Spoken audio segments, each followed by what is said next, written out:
In this video, we are going to take a look at calorimetry.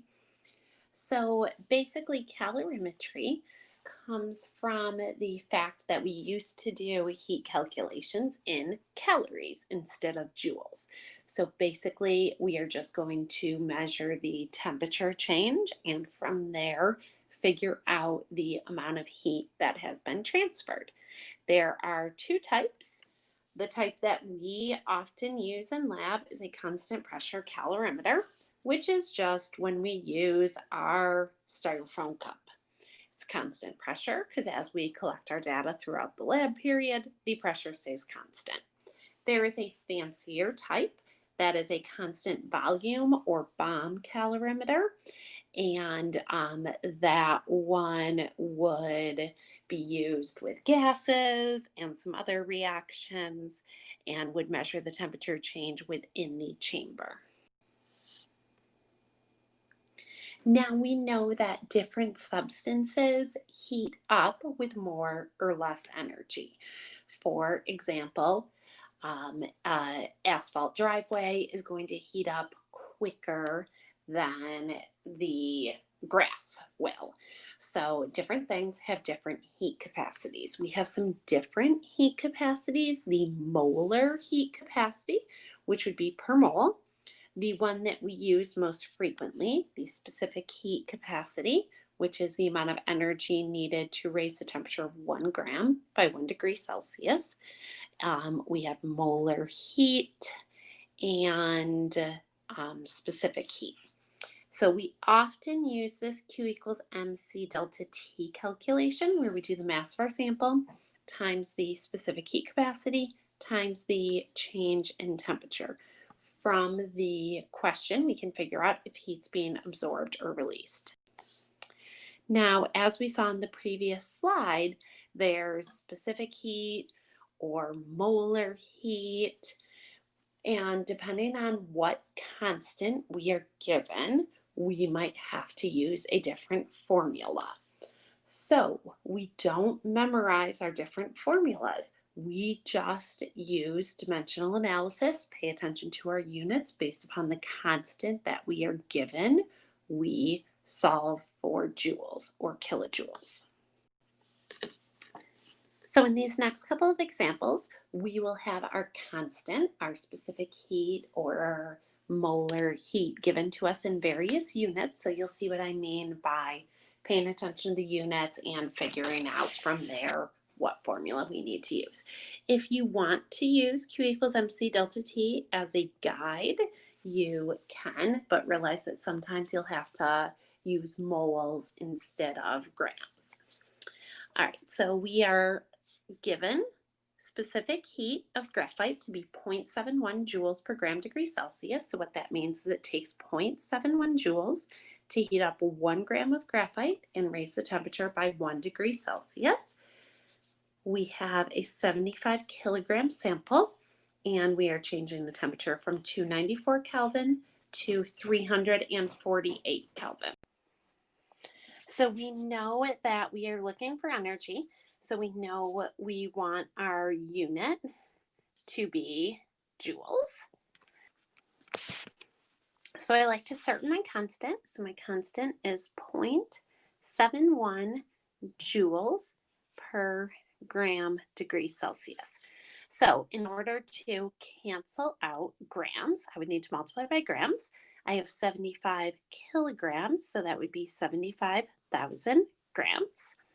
So that would get rid of grams. I would also need to multiply by degrees Celsius. So if I subtract my two temperatures, that would give me a delta T of 54 Kelvin, which would also be equal to a change of 54 in degrees Celsius. So this is just a standard Q equals MC delta T calculation. But again, we just kind of let the units of our constant drive our algebra. We multiply the three of those together and 2,900,000 joules. So I'm going to convert that into kilojoules since that's such a large number. So 2,900 kilojoules. Now, they just said energy, so you would technically be correct if you had left that in joules. But it was such a large number, I wanted to convert that into kilojoules. Of course, you could have also put that into scientific notation. In this example, the constant that we are given is 4.18 joules per gram Kelvin. We have 250 grams of water, and we are raising the temperature from 22 to 98 degrees Celsius. So you might recognize this one as a classic Q equals MC delta T one, so we could plug in that way. Or you could start with your constant, so the 4.18 joules per gram Kelvin. So we will have to multiply by grams. And we will also have to multiply by Kelvin in order to get joules. So the temperature change would be 76 degrees Celsius, which would also be equal to 76 Kelvin, because a change in Celsius is equal to that same change in Kelvin. Then we multiply those three together, get 79,420 joules.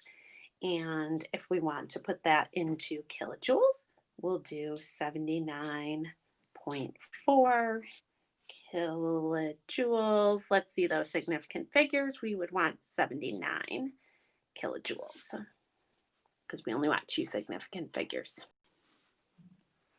This example is a little bit different.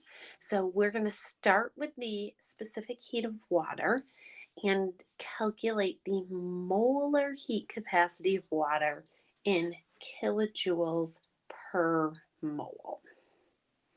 Oh, sorry, kilojoules per mole Kelvin should be in there. So we have 4.18 joules per gram, either degrees Celsius or Kelvin. But since Kelvin is one of the things we're going for, we might as well start with that. All right. Then we need to convert joules to kilojoules. So you could just move the decimal, or we could do 1,000 joules equals 1 kilojoule. So that will get rid of joules. So that will give me kilojoules. That will give me Kelvin. Now I need to get rid of grams and find moles. So we know that there are 18.016 grams of water in 1 mole of water. So that would cancel out grams. Now I would have kilojoules per mole Kelvin. That will give me 0.0753 kilojoules per mole Kelvin.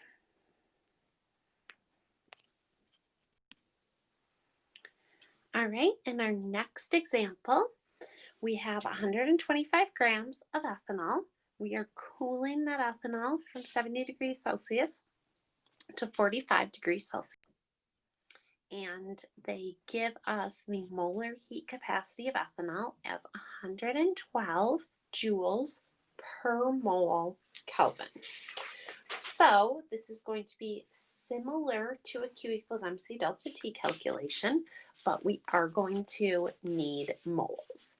So knowing that my constant uses moles, the first thing that I am going to do is take my 125 grams of ethanol and convert that into moles of ethanol. Ethanol has a gram formula mass of about 46. So I do the 125 divided by 46, and that gives me about 2.717 moles of ethanol. All right, now what I can do is I can start with my constant, 112 joules per mole Kelvin, multiply by moles, And of course, we could have done this all in one step and just use multiple parentheses, and that would be perfectly fine also. My temperature change is going to be 25 degrees Celsius, which would also be equal to 25 Kelvin. So that's going to cancel out Kelvin.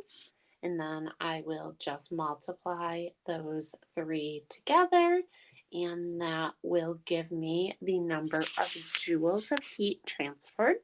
So 7,600 with significant figures because the temperature only had two significant figures. When we are doing our labs, and let's say we mix sodium hydroxide and hydrochloric acid in a coffee cup calorimeter, measure the temperature before and after of the solution. So if we figure out that the water gained 400 joules of heat, then we know that the reaction released 400 joules of heat. So whatever the water solution gains is equal to the amount of heat that the substance gave off, or reverse if it's endothermic. So what we can do is we can basically do two MC delta T calculations to calculate the specific heat capacity of an unknown substance. And we'll take a look at that now. So we have 46.2 grams of copper is heated up to 95.4 degrees Celsius and then placed in a calorimeter, so a coffee cup, containing 75 grams of water at 19.6 degrees Celsius. The final temperature of both the water and the copper is 21.8 because they're going to come to an equilibrium. What is the specific heat of copper? So what we're going to do is we are first going to measure the amount of heat that the water gained. Then that would be equal to the heat that the copper lost. And then from there, we can calculate the specific heat of copper. So we're going to do this one for water first. So the mass of my water was 75 grams.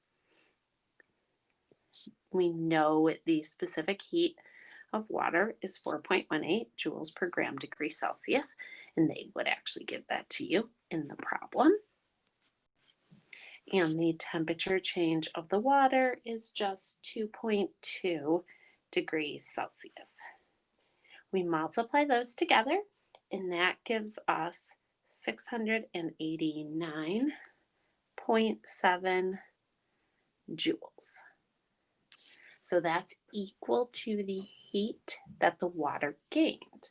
That also would be equal to the heat that the copper lost. So if we do Q equals MC delta T again, taking that heat that the water gained equal to the heat that the copper lost, then you would take the mass of the copper, 46.2.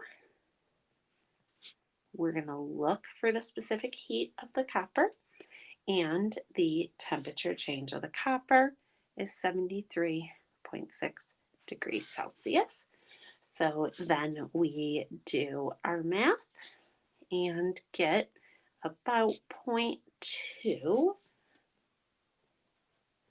for the specific heat capacity. With significant figures, we would have 3, so 0.203 joules per gram degree Celsius. So because of the law of conservation of energy, if the water gained about 690 joules of heat, the copper must have also lost that same amount of heat. So using that, you can then solve for our specific heat capacity.